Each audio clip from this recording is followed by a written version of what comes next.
چلیے، الرجال قوامون علی النساء، الرجال رجل کی جمع، مرد، مرد قوامون قوام ہیں. قوام کا لفظ جو ہے قاف واو میم سے ہے.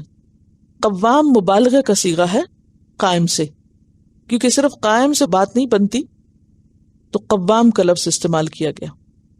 اور قوام کے ساتھ اعلی کا صلہ جب آ جائے، قام اعلی، تو اس کا معنی ہوتا ہے حفاظت اور نگہبانی کرنا، ضروریات کا خیال رکھنا، نگہداشت کرنا. تو الرجال جمع ہے، کون سی جمع ہے؟ مکسر، جی ہاں، جمع تکسیر ہے رجل سے. الرجال رجال یعنی مرد حضرات کون ہیں؟ قوام ہیں، کن پر؟ علی النساء، عورتوں پر. النساء کس کی جمع ہے؟ نسوہ کی جمع یا امرأتن کی جمع.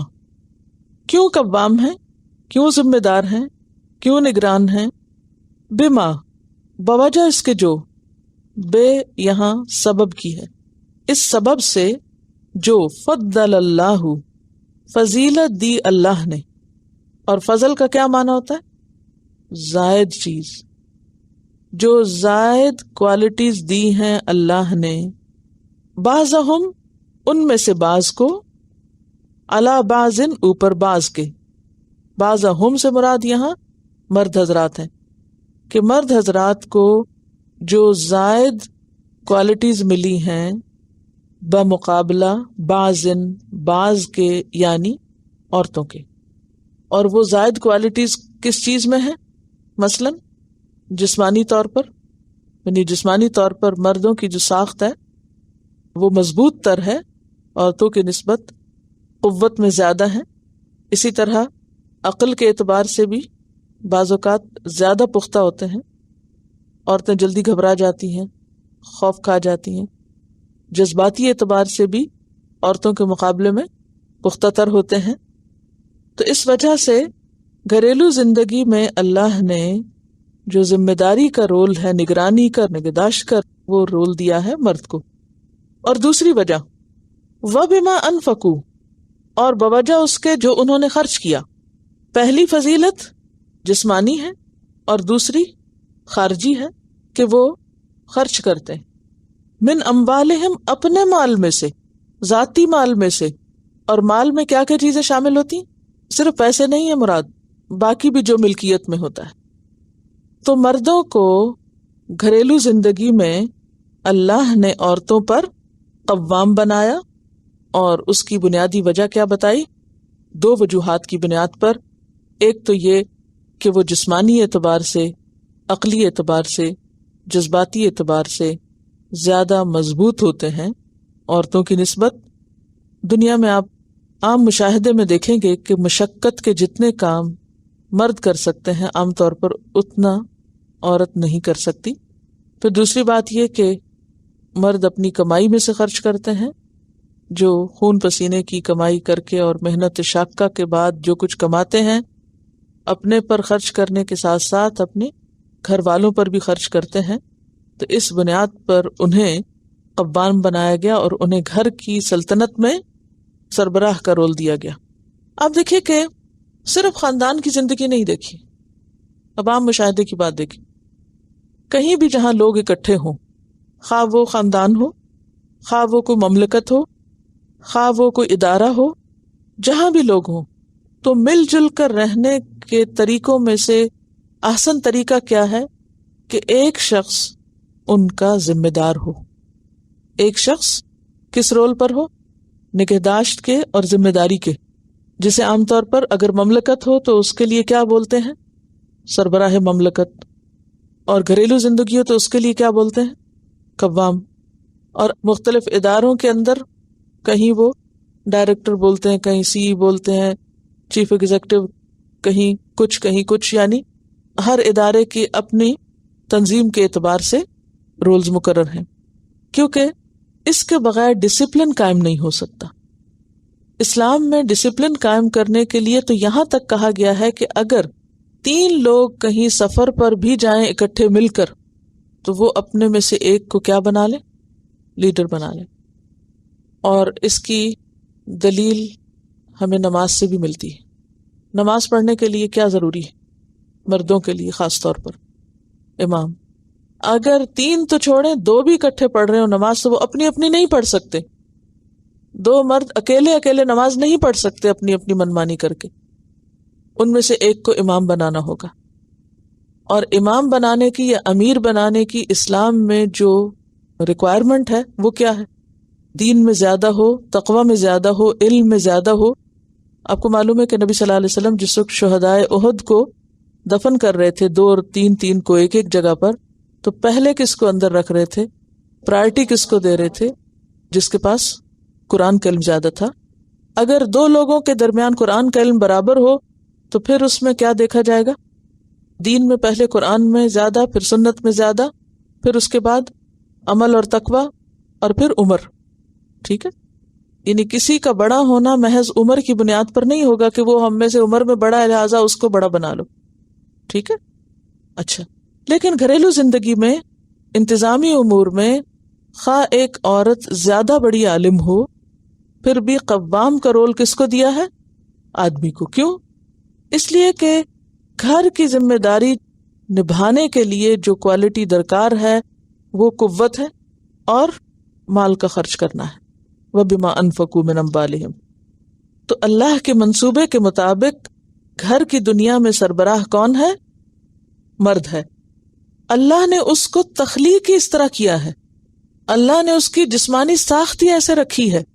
یہ فطرت کا ایک اصول ہے، آپ اس کو بدل نہیں سکتے.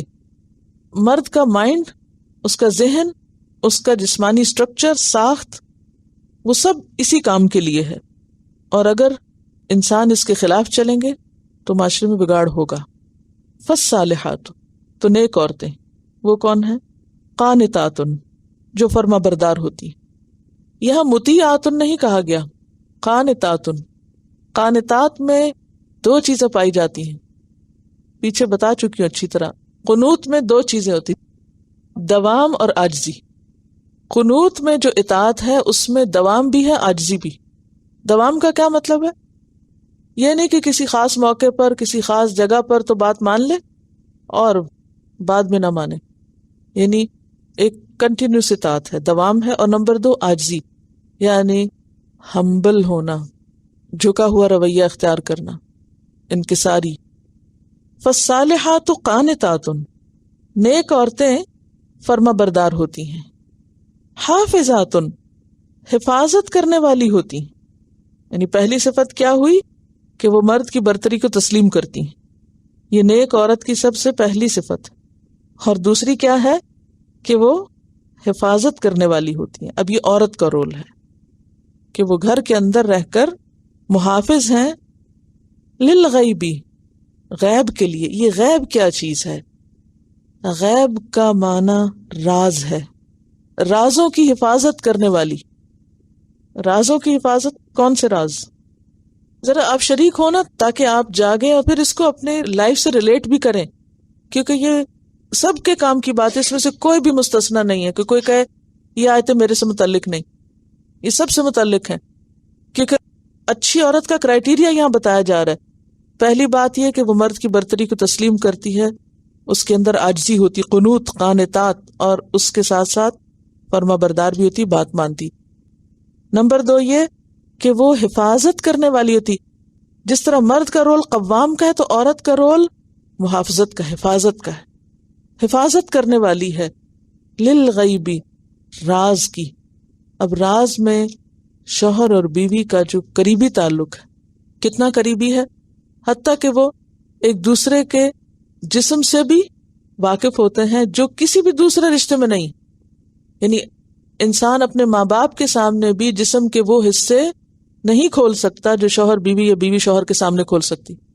تو اس سے زیادہ کوئی 2 لوگ ایک دوسرے کو نہیں جانتے یا ایک دوسرے کی خوبی یا خامی یا ان کے عیبوں سے نہیں واقف ہوتے. یعنی پوری طرح ایکسپوز ہو جاتا ہے نا انسان دوسرے کے سامنے. اب ساری کی ساری خوبیاں خامیاں سب سامنے ہیں، کچھ بھی نہیں چھپا سکتے.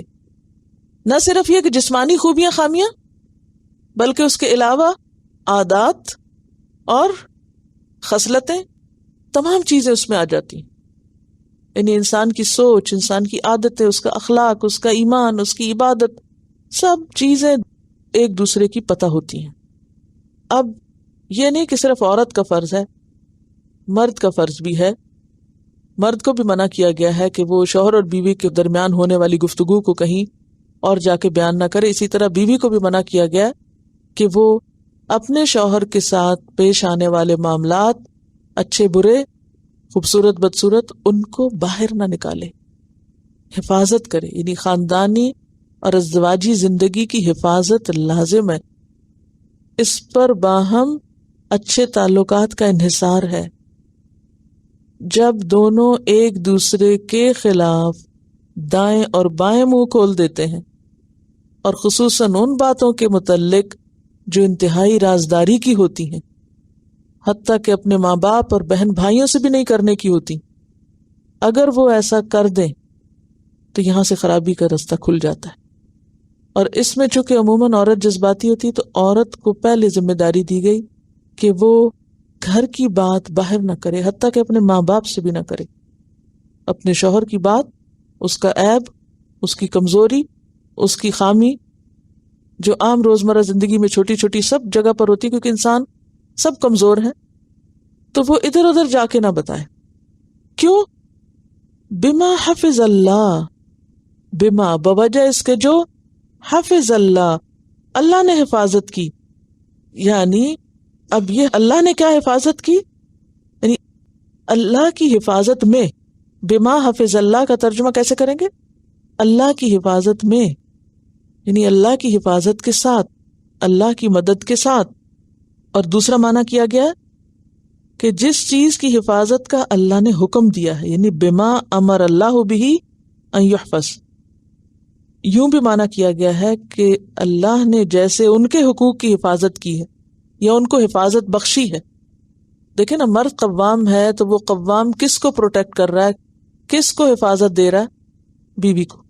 یعنی اب آپ دیکھیں کہ ایک لڑکی ماں باپ کے گھر میں ہے، شوہر اس کو بیاہ کے لاتا ہے، اس کو گھر دیتا ہے، اس کو کھانا دیتا ہے، اس کو عزت فراہم کرتا ہے، اس کو پروٹیکشن دیتا ہے، اس کی ساری ضروریات کا خیال رکھتا ہے۔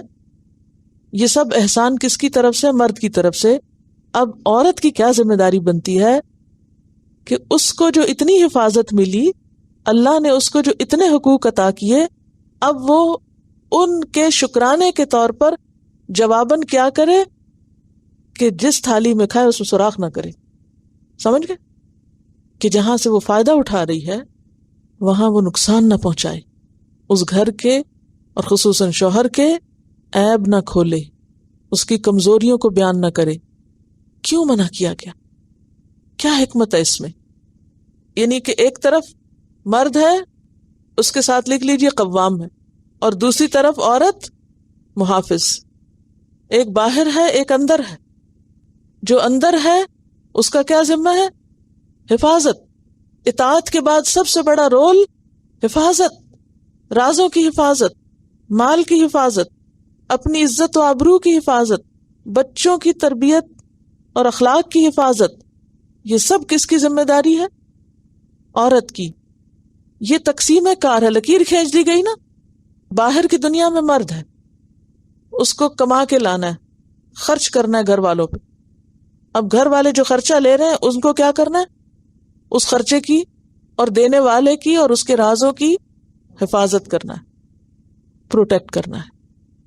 ایک حدیث میں آتا ہے، جو عورت نماز پڑھے، رمضان کے روزے رکھے، اپنی عزت و عصمت کی حفاظت کرے، شوہر کی بات مانے، تو اس کے لیے جنت کے سب دروازے کھلے، جس میں سے چاہے داخل ہو۔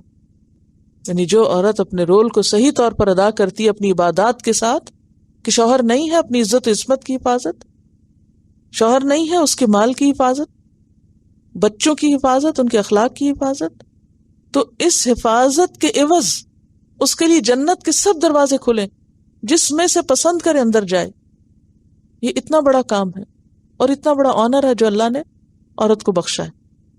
میرا سوال آپ سے یہ ہے کہ یہ حفاظت کا جو تصور ہے، یا جو محافظ ہے عورت، یا جو حفاظت اس کو کرنا ہے کیونکہ اللہ نے اس کے حقوق کو پروٹیکٹ کیا ہے، یہ اتنا اہم حصہ کیوں ہے؟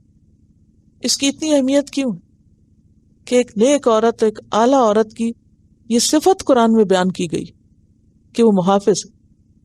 یہ اتنا ضروری ہے کہ اس کے بغیر گھر نہیں بن سکتا. جو عورت گھر کے راز باہر جا کے کھولے، چاہے ماں باپ کو بتائے، تو نقصان کیا ہوتا ہے؟ ماں باپ جذبات میں آ جاتے، غصے میں آ جاتے. عموماً آپ نے دیکھا کہ گھر کیوں ٹوٹتے ہیں؟ بعض اوقات لڑکیاں بیڈ روم تک کی باتیں ماؤں کے ساتھ جا کے شیئر کرتی ہیں. اس کا نقصان کیا ہوتا ہے کہ کوئی بھی کمی بیشی والدین کے دل پہ بہت گراں گزرتی، وہ براہ راست معاملے میں انٹرفیئر کرنا شروع کر دیتے. جب انٹرفیئرنس ہوتی ہے، اب دیکھیں نا، شوہر بیوی آپس میں ایک دوسرے سے لین دین کر رہے ہیں، کوئی ادھر کمی ہوگی، ادھر زیادتی ہوگی، ادھر کمی، اس نے اس سے معافی مانگ لی، اس نے اس سے مانگ لی، اس نے اس کو ڈھانپ دیا، گزارا ہو جائے. لیکن اگر کوئی تھرڈ پرسن انٹر ہوگا وہاں پر، بھلے کوئی بھی ہو، تو کیا ہوگا؟ لازماً فساد شروع ہوگا وہاں. چاہے لڑکے کے ماں باپ انوالو ہوں، چاہے لڑکی کے. وہ انوالومنٹ بالکل آخری کیس میں ہو سکتی ہے، جس کا اگلی آیت میں ذکر ہے کہ جب بالکل گھر ٹوٹنے کا اندیشہ ہو پھر انوالو ہو. ورنہ دونوں کے لیے کیا حکم ہے؟ آپس میں سالو کریں، آپس میں مسئلے حل کریں. حتیٰ کہ بعض اوقات دوستوں کی انوالومنٹ، بعض اوقات عورت اگر اپنے شوہر کی خوبیاں یا خامیاں جا کے ادھر ادھر بیان کرتی تو جس کے سامنے کر رہی اس کی انوالومنٹ، وہ دیکھتا ہے کہ ہاں ان کی تو آپس میں نہیں بنی ہوئی، یہاں سے فلاں فائدہ اٹھایا جا سکتا ہے. اسی لیے عورت کو ہی کہا گیا نا حافظات. مردوں کے اوپر یہ نہیں ذمہ داری ڈالی گئی، کیونکہ یہ باتیں زیادہ تر عورتیں ہی کرتی ہیں. تو اس لیے قرآن نے پابند کیا ہے عورت کو کہ وہ ایسا نہ کرے. حافظات للغیب، رازوں کی حفاظت کرنے والیاں ہیں. بما حفظ اللہ، اس وجہ سے کہ اللہ نے ان کے حقوق کی حفاظت کی ہے. تو یہ ہے دونوں کا باہم تعلق.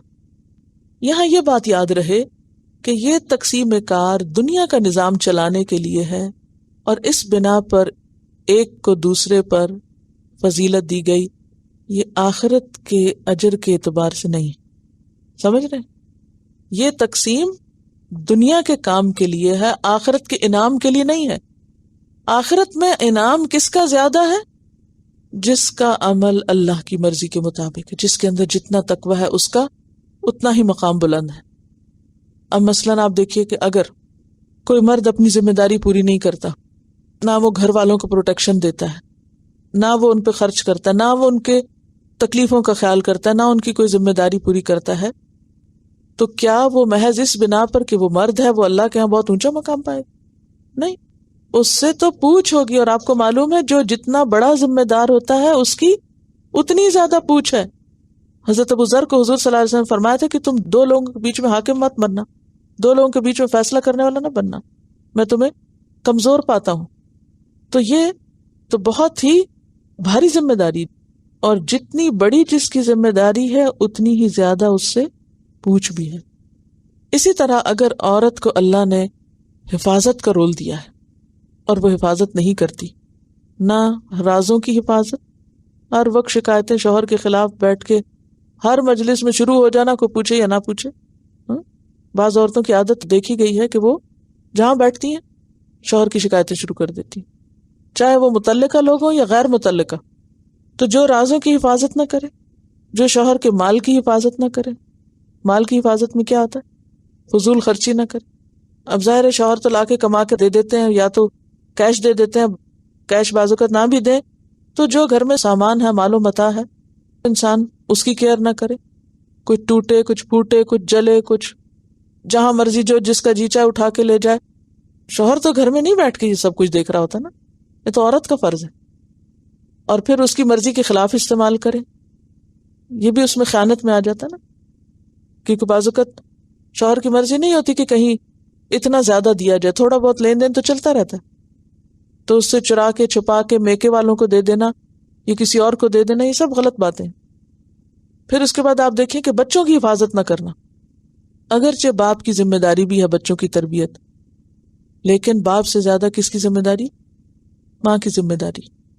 ان کے اخلاق کدھر جا رہے ہیں، ان کے کردار، ان کی تربیت، ان سب چیزوں کے بارے میں. اب آپ دیکھیے کہ جو دائرہ کار تھا اس میں مرد کو رکھا گیا کمانے کے لیے اور عورت رکھا گیا گھر کی حفاظت کرنے کے لیے. جب عورت گھر سے نکل گئی تو حفاظت کہاں گئی؟ حفاظت تو نہ رہی. لہٰذا کوئی بھی ایسا کام جو عورت کو اس کی اصل ذمہ داریوں سے روک دے یا اس میں خلل اندازی کرے کہ وہ حفاظت کا حق پوری طرح ادا نہ کر سکے، اس کام میں اس کے لیے کوئی اجر نہیں. مثلا مرد کما رہا ہے، عورت بھی کما رہی ہے، اب وہ کما کے کہہ رہی میں صدقہ کروں گی تو بہت مجھے ثواب ہوگا. نہیں، اس صدقے سے زیادہ بہتر ہے کہ آپ وہ کام کریں جو اللہ نے آپ پر ذمہ داری ڈالی. کمانے کی ذمہ داری آپ پہ ڈالی نہیں. یہ الگ بات ہے کہ بچے بڑے ہو گئے، میوچل انڈرسٹینڈنگ سے، یعنی یہ نہیں کہا کہ عورت کما نہیں سکتی، کوئی کام نہیں کر سکتی، لیکن اپنی ذمہ داریوں کی قربانی پہ نہیں. ذمہ داریوں کو ادا کرنے کے بعد اپنا ٹائم اس طرح مینج کر لے، اپنے حالات کو اس طرح مینج کر لے، یعنی کہ اپنے ساری ذمہ داریوں کو سامنے رکھتے ہوئے کہ وہ کہاں کتنا کس چیز کے لیے وقت نکال سکتی. اب اس میں پھر یہ آتا ہے کہ ہر عورت کی جو صلاحیت ہے یا ہر عورت کی جو طاقت ہے وہ فرق ہوتی ہے. مثلا نبی صلی اللہ علیہ وسلم کے زمانے میں عورتیں کاروبار کیا کرتی تھیں، یعنی اس سے منع نہیں کیا گیا. اس کا یہ مطلب نہیں کہ مرد اگر باہر کا ذمہ دار ہے تو وہ گھر میں ذمہ داری نہیں نبھا سکتا، یا عورت اگر گھر میں ذمہ دار ہے تو باہر کچھ نہیں کر سکتی. ہاں، اپنی ڈیوٹی اور اپنی ذمہ داری پوری کرنے کے بعد پھر اگر وہ مثلا شوہر گھر سے باہر کام کاج کر کے آتا ہے، گھر آتا ہے، وہ دیکھتا بچہ رو رہا ہے، بیوی کچن میں لگی ہوئی ہے، وہ اس کے ساتھ مل کے اگر کوئی بھی کام کروا دیتا ہے تو اس میں وہ اس کی طرف سے کیا ہوگا؟ صدقہ ہوگا. آپ صلی اللہ علیہ وسلم اپنے گھر میں جھاڑو تک لگا لیا کرتے تھے، اپنے کپڑے سی لیا کرتے تھے، یعنی پیوند لگا لیتے تھے، جوتا سی لیتے تھے. یہ سب باتیں آپ نے پڑھ رکھی ہیں. یعنی گھریلو زندگی میں اپنی ازواج مطہرات کے ساتھ ان کے کاموں میں مددگار ہوتے تھے. اسی طرح عورت اپنے گھر کے کام کرنے کے بعد جو وقت فارغ پاتی ہے اس کو بیکار کی گپ شپ اور سونے میں اور ادھر ادھر ضائع کرنے میں گزارنے کی بجائے بہتر کیا ہے کہ وہ کوئی بھی تعمیری کام کرے کہ جس سے وہ اپنے وقت کو بہتر طور پر استعمال کرے. اب اگر وہ کسی بھی قسم کا ایسا کام جو شریعت کی حدود کے اندر ہے وہ کرتی ہے تو اس پر وہ اجر پائے گی، اور اس محنت اور اس کوشش سے اگر وہ کچھ کماتی ہے اور اس میں سے خرچ کرتی ہے تو اس کا الگ صدقہ ہوگا، اور اگر وہ اپنے شوہر اور بچوں پہ خرچ کرتی ہے تو اس کا دگنا اجر اس کو ملے گا. بہرحال یہاں بنیادی تقسیم کی بات ہو رہی ہے. اس کے بعد ایکسیپشنل کیسز ہر حکم میں موجود ہیں. تیسری چیز جو اس جگہ پر یاد رکھنے کی ہے وہ یہ ہے کہ یہاں مردوں کو عورتوں کے مقابلے میں جو فضیلت دی گئی ہے یہ مجموعے کے اعتبار سے، ایز اے گروپ، انڈیویجولز کے اعتبار سے نہیں، افراد کے اعتبار سے نہیں. بعض اوقات ایسا بھی ہوتا ہے کہ کوئی عورت مرد کے مقابلے میں ان دونوں چیزوں میں آگے ہو. مثلا وہ جسمانی طور پر بھی زیادہ مضبوط ہو، مرد بیمار ہو، کمزور ہو، مثلا پیرالائزڈ ہو، کچھ ہو، اور نمبر 2 وہ کماتی بھی ہو. یعنی ایسا ہو سکتا ہے، لیکن وہ ایکسیپشنلی ہوتا ہے. میجورٹی کے اعتبار سے ایسا نہیں ہوتا. میجورٹی مردوں کی عورتوں کے میجورٹی کے مقابلے میں کیا ہوتے ہیں؟ اسٹرانگ ہوتے ہیں. اور نہ صرف یہ کہ فزیکلی بلکہ ایموشنلی اور انٹلیکچولی اسٹرانگ ہوتے ہیں. اور اسی طرح عموماً مرد ہی مال خرچ کرتے ہیں اور مرد ہی کو ذمہ داری بنیادی طور پر دی گئی. شادی کے موقع پر مہر ادا کرنا، پھر اس کے بعد نان نفقہ ادا کرنا، یہ کس کی ذمہ داری؟ مرد کی. عورت کو نہیں کہا گیا کہ شادی کے موقع پہ تم بھی مہر ادا کرو یا تم جہیز لے کر آؤ. یہ جہیز تو ہمارے اپنے کلچر کی پیداوار ہے، ورنہ اسلام میں نہیں ہے. پھر اسی طرح بعض خواتین بعض چیزوں میں مردوں سے کہیں آگے ہو سکتی ہیں. مثلا حضرت عائشہ رضی اللہ تعالی عنہا جو ہیں علم میں بہت سے بڑے بڑے صحابہ کرام سے زیادہ آگے ہیں. صحابہ خود اس کا اقرار کرتے ہیں کہ ہم کسی معاملے پہ مشکل میں مبتلا ہوتے تھے تو ہم جا کے حضرت عائشہ سے پوچھتے تھے اور سب سے زیادہ تسلی ہمیں انہی کے جواب سے ہوتی تھی. لیکن یہ ایکسیپشنل کیس ہے، تمام صحابیات اس درجے پہ نہیں ہیں تو اس کو جنرلائز نہیں ہم کر سکتے. ٹھیک ہے. اسی طرح ایکسیپشنلی کچھ عورتیں بزنس بھی کرتی نظر آتی ہیں. خود حضرت خدیجہ رضی اللہ تعالی عنہا جو ہیں، یعنی کہ حضرت خدیجہ رضی اللہ تعالی عنہا بہت بڑی ٹریڈ وومن تھی مکہ کی، کہ بڑے بڑے تاجروں کے مقابلے میں ان کا مال تجارت زیادہ تھا. تو یہاں پر اس آیت سے کیا سمجھ میں آیا آپ کو؟ نمبر 1 بتائیے اب آپ مجھے. مرد قوام ہے، سب سے پہلے تو آپ یہ کہہ سکتے ہیں کہ یہاں مرد اور عورت کے دائرہ کار کو واضح کیا گیا ہے، دونوں کو تقسیم کیا گیا ہے. مرد کے لیے دائرہ کار گھر سے باہر ہے اور عورت کا دائرہ کار گھر کے اندر ہے. نمبر 2، مرد کو عورت پر فضیلت دی گئی ہے، مرد کو عورت پر قوام بنایا گیا ہے. مرد کے ذمہ عورت کو پروٹیکشن دینا، اس کی ضروریات کا خیال رکھنا ہے اور اپنا مال اس پہ خرچ کرنا ہے جو بھی اس کی ضروریات ہو. اور عورت کے ذمہ شوہر کی بات ماننا اور حفاظت کرنا، جس میں راز بھی ہیں، مال بھی ہے، عزت آبرو بھی ہے، بچے بھی ہیں، اور گھر کی اوور آل جو مصلحت ہے اس ساری مصلحت کو پروٹیکٹ کرنا عورت کی ذمہ داری ہے. واللاتی، اور وہ عورتیں تخافون نشوزہن، تم ڈرتے ہو ان کے نشوز سے. نشوز کا کیا معنی؟ نشوز کا لفظ نون شین زائی سے ہے، زے یعنی نشزہ. نشزہ کا معنی ہوتا ہے اوپر اٹھنا، بغاوت اور سرکشی کرنا. وہ عورتیں جن کی بغاوت سے، جن کی سرکشی سے، جن کے سر اٹھانے سے تم ڈرتے ہو، کیونکہ پہلے درجے پر کیا ہے کہ عورت عاجزی اختیار کرے مرد کے سامنے، ہمبل ہو، تابعدار ہو. لیکن اگر کوئی عورت ہمبل ہونے کی بجائے شوہر کے سامنے کیا کرتی ہے؟ سرکشی کرتی ہے. کیا کیا آئے گا اس میں پھر سرکشی میں؟ بات نہ ماننا، شوہر کو اپنے سے کمتر سمجھنا، اس کی عزت نہ کرنا، بدتمیزی سے پیش آنا، گالی گلوچ کرنا، اس کا خاص حق نہ دینا، یعنی حقوق زوجیت ادا نہ کرنا. یہ بھی نشوز میں تھا. نشوز کا کیا معنی؟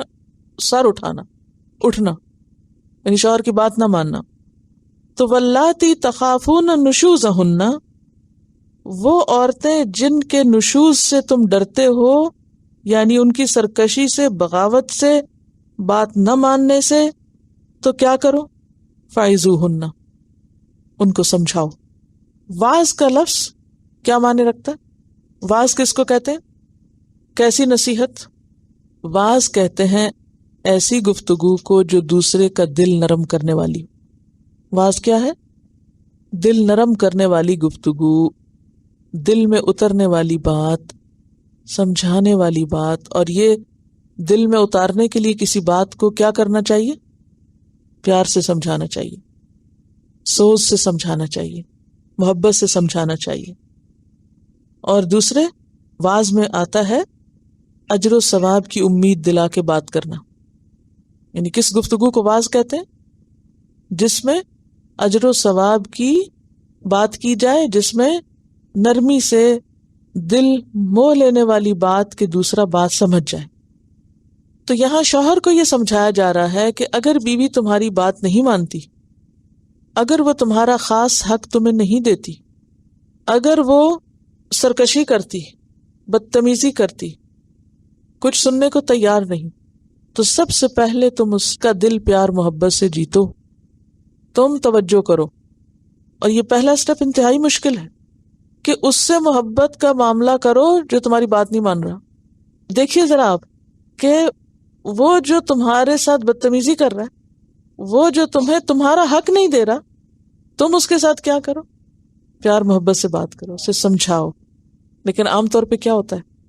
پہلے ہی مرحلے پر وہ آخری درجے کا سلوک کرنے لگتے ہیں. یعنی آخری درجے کا سلوک کیا؟ وَضْرِبُوهُنَّ، جی مار پٹائی شروع کر دیتے. یا پھر وَاهْجُرُوهُنَّ فِي الْمَضَاجِعِ، یہ دوسرے درجے کی بات ہے. تو جب تک پہلی سیڑھی پہ قدم نہیں رکھیں گے، دوسرے پہ چڑھنے کی کوشش نقصان دہ ہوگی، دوسرے پہ چڑھنے کی کوشش فائدہ مند نہ ہوگی. تو دوسرا سٹیپ کیا ہے؟ وَاهْجُرُوهُنَّ فِي الْمَضَاجِعِ، بول چال ختم، کٹی. وَاهْجُرُوهُنَّ حجر سے ہے، اسی سے لفظ ہجرت ہے. ہجرت کیا ہے؟ چھوڑنا. اور یہاں گھر چھوڑنا نہیں، وطن چھوڑنا نہیں، شہر چھوڑنا نہیں. کیا؟ وَاهْجُرُوهُنَّ فِي الْمَضَاجِعِ، صرف بستر الگ کرنا ہے یا زیادہ سے زیادہ کمرہ الگ کرنا. وَاهْجُرُوهُنَّ فِي الْمَضَاجِعِ، اگر اس پر کوئی ٹھیک ہو جائے، یعنی پیار محبت کام نہیں کیا، اب دوسرا سٹیپ کیا ہے؟ ناراضگی، بے رخی. انسانوں کی مختلف قسمیں ہوتی ہیں نا. کچھ لوگ پیار محبت سے مان جاتے ہیں، سمجھانے سے سمجھ جاتے ہیں، کچھ لوگوں پہ یہ بات کچھ اثر نہیں کرتی، ان کے ساتھ ناراضگی کا یا فرم رویہ اختیار کرنا پڑتا ہے، پھر تھوڑا سا وہ سنتے ہیں یا سمجھتے ہیں، اور پھر اگر کوئی اس کو بھی نہ مانے تو پھر تیسرا علاج بتایا گیا وَضْرِبُوهُنَّ، کہ ان کو مار بھی سکتے، لیکن مارنا غیر مشروط نہیں کہ حلیہ بگاڑ دو مار مار کے، یہ نہیں کہا گیا۔ ابن عباس نے اس کی وضاحت کی جیسے مسواک وغیرہ۔ حدیث میں آتا ہے کہ ایسا مارنا کہ جس میں نہ نشان پڑے اور نہ چہرے پہ مارا جائے، یعنی ایسی سخت مار نہیں مار سکتے کہ مارنے کے بعد وہ مار جسم پر اثر کرے، نشان نظر آئے۔ اور یہ یاد رکھیے کہ ابتداء میں مارنے سے بالکل منع کر دیا گیا تھا، بلکہ ایک موقع پر سعد بن ربی، کون ہے سعد بن ربی؟ عبد الرحمن بن عوف کے جو بھائی ہیں، انصاری بھائی، یعنی عبد الرحمن بن عوف تو مہاجر تھے اور یہ انصاری مارا۔ وہ یہ کہ سعد بن ربی کی بہن جو تھیں ان کو ان کے شوہر نے مارا، وہ حضور کے پاس شکایت لے کر آ گئے۔ آپ نے عین انصاف کے تقاضے کے طور پر کیا ہدایت کی کہ جاؤ تم بھی مار لو، جیسے اس نے مارا تم بھی واپس مار لو، انصاف کی بات تو یہی تھی۔ لیکن ابھی وہ واپس نکلی نہیں تھی کہ وہی نازل ہو گئی اور مارنے سے روک دیا گیا عورت کو۔ کیوں روکا گیا عورت کو مارنے سے؟ عورت مار کر زیادہ مار کھائے گی، عورت کا زیادہ نقصان ہے اس میں مارنے میں، یعنی یہ جو سجیشن تھی یا یہ جو حل تھا یہ عورت کے خلاف جاتا تھا، اس لیے اس سے روک دیا گیا۔ پھر اسی طرح یہ ہے کہ جیسے کہ میں نے عرض کیا کہ ابتداء میں مطلقاً مارنے سے روک دیا گیا تھا کہ بالکل نہیں مار سکتے۔ ام کلثوم بنت الصدیق کہتی ہیں کہ مردوں کو عورتوں کو مارنے سے کلی طور پہ روک دیا گیا کہ کوئی مرد کسی عورت کو مار نہیں سکتا۔ تو مردوں نے آ کر حضور سے شکوہ کیا کہ جب سے یہ پابندی لگی ہے عورتیں بہت سر چڑھ گئی ہیں، تو آپ نے رخصت دے دی، لیکن ساتھ ہی فرمایا وَلَن يَضْرِبَ خِيَارُكُمْ، تم میں سے جو اچھے لوگ ہیں وہ ہرگز نہیں ماریں گے۔ ٹھیک ہے، ایک علاج کے لیے رخصت موجود ہے، یہ کوئی حکم نہیں ہے، یہ کیا ہے؟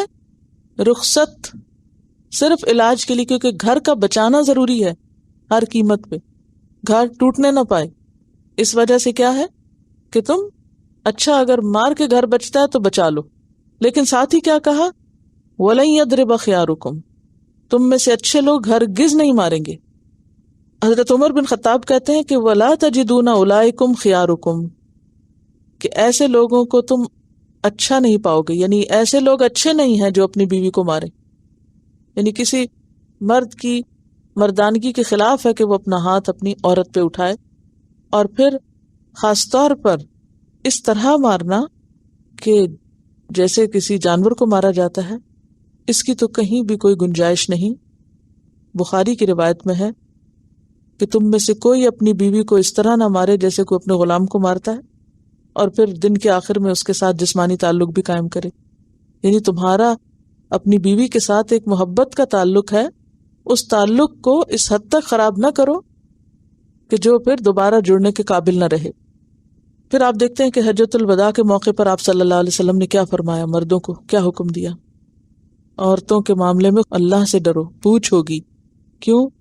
اس لیے کہ اگر کوئی مرد محض انتقام میں اور غصے میں اور بات بات پر اصلاح کرنے کے بغیر ڈائریکٹ مارنے پہ آ جاتا ہے تو اللہ کی طرف سے اس کی پکڑ ہوگی، اور پھر مارنے کی اجازت بھی صرف اس وقت تک ہے جب تک وہ سرکشی کریں۔ فَإِنْ أَطَعْنَكُمْ، اگر بات مان جائیں، فَلَا تَبْغُوا عَلَيْهِنَّ سَبِيلًا، تو ان پر تم راستے یعنی بہانے مت تلاش کرو۔ تبغو کا کیا معنی؟ تلاش کرو، علیہن ان کے خلاف، سبیلا کوئی راستہ، راستے سے مراد یعنی بہانہ، ان کو مارنے کے بہانے مت ڈھونڈو۔ ان اللہ، یاد رکھو کہ یقیناً اللہ، کانا ہے علیین بلند، کبیرہ بہت بڑا، اللہ تمہارے مقابلے میں کہیں زیادہ بڑا ہے۔ اس کا کیا مطلب ہے؟ اگر تم نے زیادتی کی تو پھر کیا ہوگا؟ اللہ تمہیں پکڑے گا، عورت کو کمزور سمجھ کر اس پر زیادتی مت کرو، خدا کی پکڑ سے بچ نہیں سکتے۔ اب آپ دیکھیے کہ اللہ تعالیٰ نے دونوں کے اوپر کچھ ذمہ داریاں بھی ڈالی اور دونوں کے کچھ حقوق بھی رکھے۔ ایک چیز جو یہاں یاد رکھنے کی ہے وہ یہ کہ قرآن پاک کی یہ آیت عورتوں کو اسلام سے دور کرنے کے لیے استعمال ہوتی ہے کہ دیکھو، جب کوئی اسلام کی ایسی باتوں کو جو ان کی مرضی کے خلاف ہوں اٹھانا چاہتا ہے تو سب سے پہلے ایسی آیتوں پر انگلی رکھتے ہیں، یا ایسی آیتوں کو کوٹ کر کر کے لوگوں کو اسلام سے متنفر کرتے ہیں۔ تو بات یہ ہے کہ یہاں پر مارنا نہ تو کوئی حکم ہے اور نہ ہی پسندیدہ ہے، وہ صرف ایک علاج ہے اور مشروط ہے، اور مشروط بھی کس سے ہے کہ جب تک مرض باقی ہے، جب تک علاج ہوگا، اور اس میں بھی ڈوز ہلکی ہوگی، کیونکہ بڑی ڈوز جو ہے وہ نقصان کا ذریعہ ہو سکتی ہے، جیسے ابن عباس کا قول میں نے آپ کو بتایا کہ اس میں کیا ہے، مسواک کی طرح کوئی چیز، یعنی جیسے ہلکا سا شوک لگاتے ہیں۔ اب یہاں پر آپ دیکھیے کہ یہ سب چیز تو اپنی جگہ، لیکن سوال یہ پیدا ہوتا ہے کہ اسلام نے یہ جو حل پیش کیا ہے اس پر تو بہت اعتراض ہے لوگوں کو، لیکن پریکٹیکلی دنیا میں کیا ہو رہا ہے ذرا اس کی بھی تھوڑی سی خبر لے لیتے ہیں کہ عام طور پر عورت کے ساتھ مہذب دنیا میں کیا سلوک ہو رہا ہے۔ السلام علیکم۔ U S department of justice نے ایک ریسرچ کی تھی اور ایک رپورٹ شائع ہوئی جو کہ ہے انٹیمیٹ پارٹنر وائلنس 1993 to 2001 کے درمیان میں کافی زیادہ ریسرچز ہوئیں جس کے اندر پتہ چلا گیا کہ کتنی زیادہ وائلنس ہوتی ہے ود ان کپلز۔ اس میں ایک رپورٹ جو تھی اس میں پتہ چلا کہ 2001 میں عورتوں پر ان کے پارٹنر کی طرف سے ہونے والے وائلنٹ کرائمز کی تعداد 588,490، مطلب کہ 5,50,000 تقریباً عورتیں جو تھیں وہ اپنے ہسبینڈ کی طرف سے یو ایس میں صرف وائلنٹ کرائم کی وکٹم بنی، مطلب کہ ہر 1000 عورتوں میں سے 5 عورتیں وکٹمز بنی۔ اور I found it really surprising کہ صرف عورتیں نہیں، مرد بھی وکٹمز تھے، کیونکہ جب ایک کا ہاتھ کھولا تو دوسرے کا بھی کھولا، اور زیادہ تر عورتیں کہتی ہیں کہ ہم نے سیلف ڈیفینس میں کیا یہ، کیونکہ ہسبینڈ جو تھے بہت زیادہ یا بوائے فرینڈ جو تھے وہ بہت زیادہ ہراس کر رہے تھے۔ تو اس میں پتہ چلا کہ اسی رپورٹ کے مطابق کہ تقریباً 1,00,000 مرد اپنے پارٹنر کی طرف سے وائلنٹ کرائم کے وکٹم بنے، یعنی ہر 1000 آدمیوں میں سے 0.9 مرد وکٹمز بنے۔ ایک اور بہت انٹرسٹنگ رپورٹ تھی جس کے اندر پتہ چلا کہ 2000 میں ایئر 2000 میں جب ریسرچ کی گئی تو اس میں 1247 عورتیں اپنے پارٹنر کے ہاتھوں قتل ہوئیں۔ یو ایس میں 1000 سے اوپر عورتیں جو ہیں وہ اپنے پارٹنر کے ہاتھوں قتل ہوئیں، اور یہ تعداد اس سال کے تمام مقتولین کی 33.5% تھی۔ مطلب کہ جتنے لوگ اس سال قتل ہوئے تھے یو ایس میں، اس میں سے 33.5% وہ عورتیں تھیں جو کہ اپنے ہسبینڈ یا اپنے بوائے فرینڈ کے ہاتھوں قتل ہوئیں۔ اسی رپورٹ کے مطابق تقریباً 500 مرد اپنے پارٹنر کے ہاتھوں قتل ہوئے، 500 مرد بھی قتل ہوئے، اور یہ تعداد جو تھی تمام مقتولین کی 3.7% تھی۔ اس کے ساتھ ساتھ ایک اور ریسرچ کی گئی جس کے اندر 8,000 مرد اور 8,000 عورتوں کو شامل کیا گیا، اور ان سے ڈفرینٹ سوال پوچھے گئے کہ کس کس طرح کی وائلنٹ ایکٹ آپ پر ہوا ہے۔ تو اس میں کافی انٹرسٹنگ سوال تھے، مثلاً آپ کو دھکا دیا گیا ہے کبھی اپنے پارٹنر کی طرف سے؟ تو 18.1% عورتوں نے کہا کہ ہاں جی ہمیں دھکا دیا گیا ہے اپنے ہسبینڈ کی یا بوائے فرینڈ کی طرف سے۔ مردوں میں سے 5.4% نے کہا کہ ہم لوگوں کو دھکا دیا گیا ہے۔ بال کھینچے گئے تو اس میں 9.1% عورتوں کے بال کھینچے گئے، 2.3% مردوں کے بال کھینچے گئے، 16% عورتوں کو تھپڑ ملا اور 5.5% مردوں کو تھپڑ ملا۔ پھر 8.5% عورتوں کی اچھی خاصی یعنی پٹائی ہوئی، جس کے اندر سب کچھ انکلوڈیڈ ہے، یعنی بیٹرنگ جس کو کہتے ہیں وہ ہوئی، اور یہ ہے 8.5%، اور اس میں مردوں کی صرف 0.6% ہے۔ تو ڈفرینس دیکھیے۔ پھر 0.7% عورتوں پر گن یوز ہوئی اور 0.1% مردوں پر گن یوز ہوئی۔ پھر کچھ لوگوں کو جو چوک کرنا چاہا یعنی گلا دبانا چاہا یا ڈبانے کی کوشش کی، کہ کبھی کبھی ایسے آؤٹ ڈور کہیں پر ڈبانے کی کوشش کی یا باتھ ٹب کے اندر ڈبانے کی کوشش کی، تو اس کے اندر 6.1% عورتیں تھیں اور صرف 0.5% مرد تھے. اور اس کے ساتھ ساتھ کن لوگوں پر چھری یا چاقو استعمال ہوا تو 0.9% عورتیں تھیں اور 0.8% مرد تھے. اب اس ریسرچ میں ڈفرینٹ طرح کے لوگوں کو دیکھا گیا یو ایس میں اسپیسیفکلی، جس کے اندر وائٹس تھے، افریقن امریکن تھے، ایشین پیسیفک تھے، امریکن انڈینز وغیرہ، ڈفرینٹ ریسز کے لوگ تھے. تو اس میں پتہ چلا کہ سب سے کم جو کرمنل ایکٹیویٹی تھی آن انٹیمیٹ پارٹنرز وہ تھی ایشین پیسیفک پر، جو کہ ہیں چائنیز، کورین وغیرہ لوگ. تو اس میں ٹوٹل وکٹم جو تھے عورتوں میں صرف 15% تھے، جس کے برعکس وائٹس میں عورتوں میں 25% تقریباً. تو ڈفرینس دیکھیں، وائٹس میں 25%، ایشین پیسیفک میں 15% اور افریقن امریکن میں 30%، اور امریکن انڈین میں جو ہے 37.5%. یہ صرف عورتوں میں. اور مرد کتنے وکٹمز بنے ان میں؟ ایشین پیسیفک میں صرف 3%. اس میں بہت ہی ڈفرینٹ طرح کے سوال تھے اور بہت ہی انٹرسٹنگ رپورٹ تھی. اور مین ان کا یہ کنکلوژن تھا کہ عورتوں کے اگینسٹ زیادہ ہے، مردوں کے اگینسٹ بھی ہے مگر عورتوں کے اگینسٹ زیادہ ہے. اصل میں مسلم ملکوں میں عموماً ایسے اسٹیٹسٹکس تیار نہیں ہوتے، اس وجہ سے یہاں کے آپ کے قریب سے لیے گئے ہیں. ایک اور رپورٹ میں کہا گیا کہ امریکہ میں تقریباً ہر سال 1400 عورتیں ڈومیسٹک وائلنس میں قتل ہوتی ہیں. وہ عورتیں جو اس طرح قتل ہوتی ہیں ان کی گنتی ان مقتولین سے زیادہ ہے جو ویتنام کی جنگ میں امریکی فوجی قتل ہوئے تھے. اور اسی طرح یہ ہے کہ ایک اور رپورٹ میں کہا گیا کہ ہر 3 میں سے ایک عورت نے کم از کم ایک مرتبہ اپنے شوہر یا بوائے فرینڈ سے مار کھائی ہوتی ہے.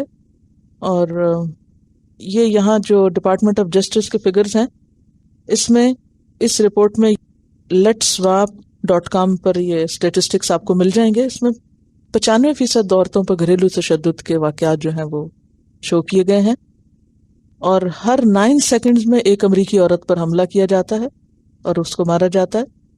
40 لاکھ عورتیں اپنے پارٹنر کے حملے کا شکار ہوتی ہیں، اور کسی بھی دوسرے انسان پر حملہ کرنے سے زیادہ یعنی مقابلتاً عورتوں کے اوپر جو حملے ہوئے ہیں سب سے زیادہ ہیں. یعنی کسی بھی انسان پر کوئی حملہ جو ہو سکتا ہے اس میں سب سے زیادہ جس پر حملے ہوئے ہیں وہ عورت ہے، یعنی پورے معاشرے یا سوسائٹی میں سے.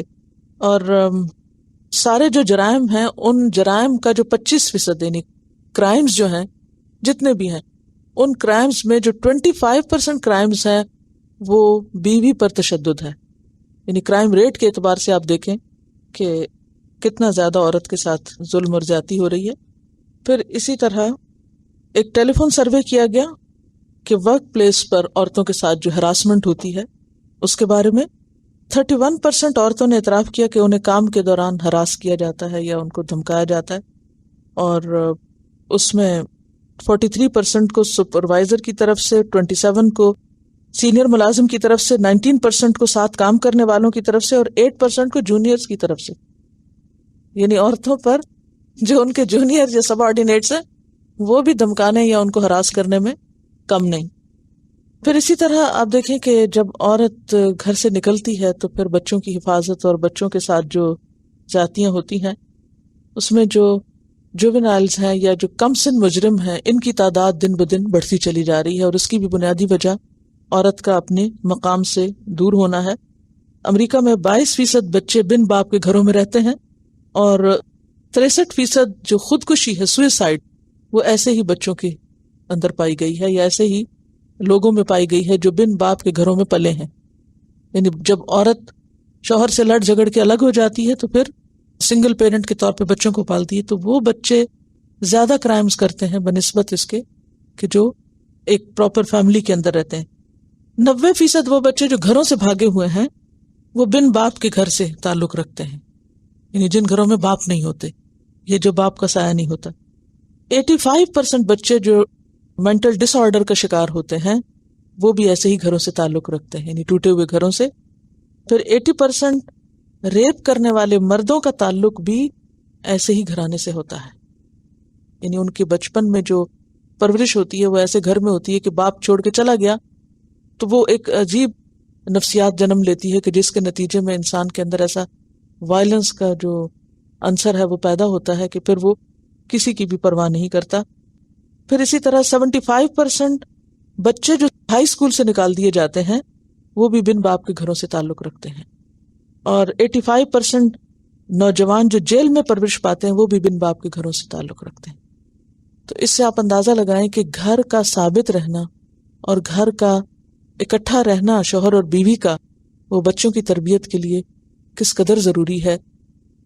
اس تربیت کے قیام کے لیے مرد کو قوام بنایا گیا، عورت کو محافظ بنایا گیا، اور پھر یہ ذمہ داری دی گئی کہ وہ کسی بھی قیمت پہ گھر کو نہ ٹوٹنے دیں.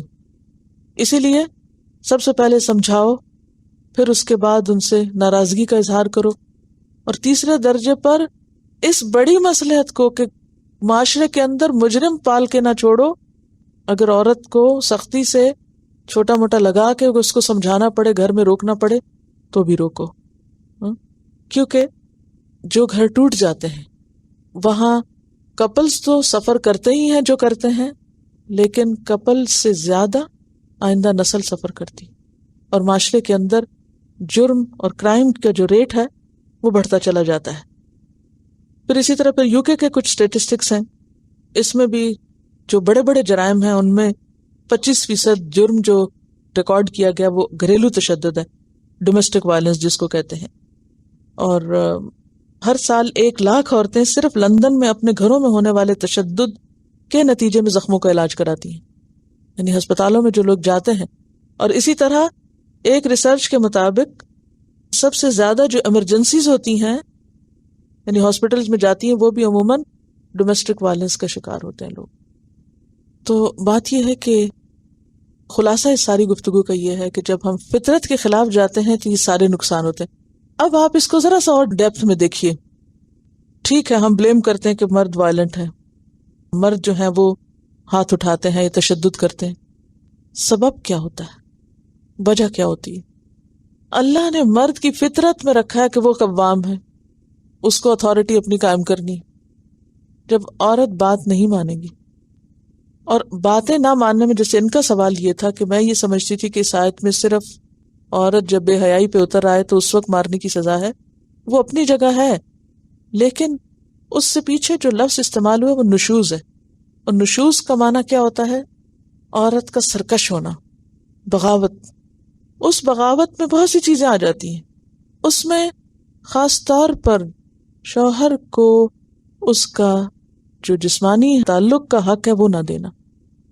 بہت سے شوہر جب اپنی بیویوں کے ہاتھوں فرسٹریٹ ہوتے ہیں کہ بیوی ان کی بات نہیں مانتی، وہ حق جو اللہ نے اس کو دیا ہے، اور عورت کے بارے میں کہا کہ اگر وہ اس کی بات نہیں مانتی تو فرشتے اس پہ لعنت کرتے ہیں، جب وہ اس سے انکار کرتی ہے اور وہ خاص سرکشی کرتی ہے تو اس پر اس طرح سمجھانے کی بات ہے، کیونکہ وہاں سے جب مرد کی فرسٹریشن بڑھتی ہے تو فرسٹریشن پھر نکلتی بھی کس پر ہے؟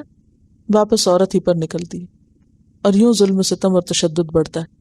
دیکھیے ہمیں بنانے والا اللہ ہے، اس کو پتا ہے کہ کس کی نفسیات میں کیا ہے، لہٰذا ذمہ داریاں بھی اسی نے دی، اور اسی نے دونوں کے اوپر لازم کیا کہ کون کن حدود اور لمٹس کے اندر رہے.